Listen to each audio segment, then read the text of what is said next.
এই তোমরা কেমন আছো? লেখাপড়া করছো তো? লেখাপড়া করতেই হবে। নকল, প্রশ্নফাঁস, জালিয়াতি কোনো কিছুই আর চলবে না। মহান জুলাই অভ্যুত্থানের পটভূমিতে শহীদের রক্তদানের মধ্য দিয়ে 2 শতক পরে জনগণের ভোটের প্রতিনিধিত্ব হয়ে এই সংসদের সৃষ্টি হয়েছিল। It is a very highly priced parliament in the country.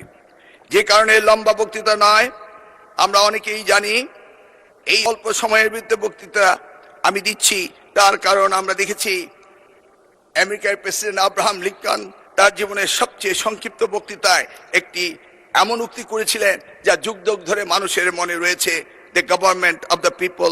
আপনি কি প্রিমিয়াম অ্যাপস কিনতে চান? প্রিমিয়াম অ্যাপসের সুবিধা হলো এড বা বিজ্ঞাপনের কোনো ঝামেলা নেই।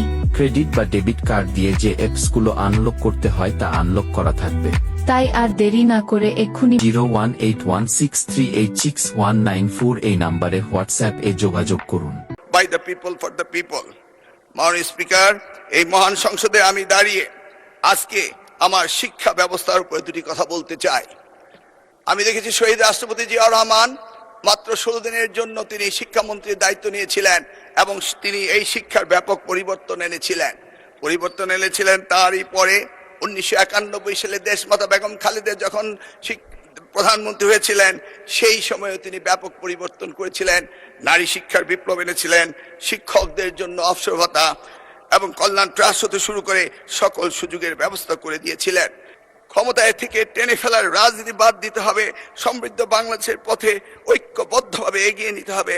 মিস্টার স্পিকার, আমি সংক্ষেপে একটা কথা বলতে চাই।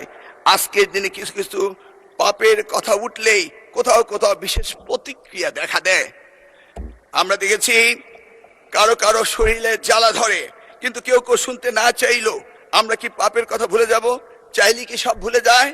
মিস্টার স্পিকার, আমরা সবাই জানি কিছু পাপ আছে যার কোনো ক্ষমা হয় না, যদিও না ক্ষতিগ্রস্তরা সেই ক্ষমা না করে দেন যেটা আমাদের পবিত্র কোরআন শরীফে রয়েছে।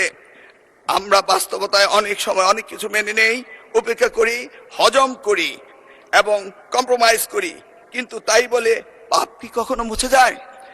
উত্তর একটাই, পাপ কখনো মুছে যায় না।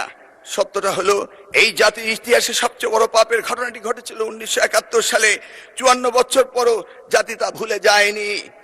তার প্রমাণ 2026 সালের 12 ফেব্রুয়ারি আজকের এই মহান সংসদে আমরা এসেছি।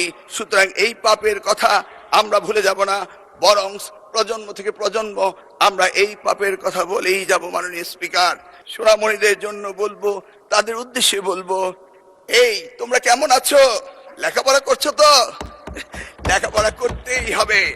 নকল, প্রশ্নফাঁস, জালিয়াতি কোনো কিছুই আর চলবে না। মিস্টার স্পিকার, আপনাকে ধন্যবাদ, আমি সময়ের মধ্যে শেষ করতে পেরেছি। আল্লাহ হাফেজ। East to Sile 24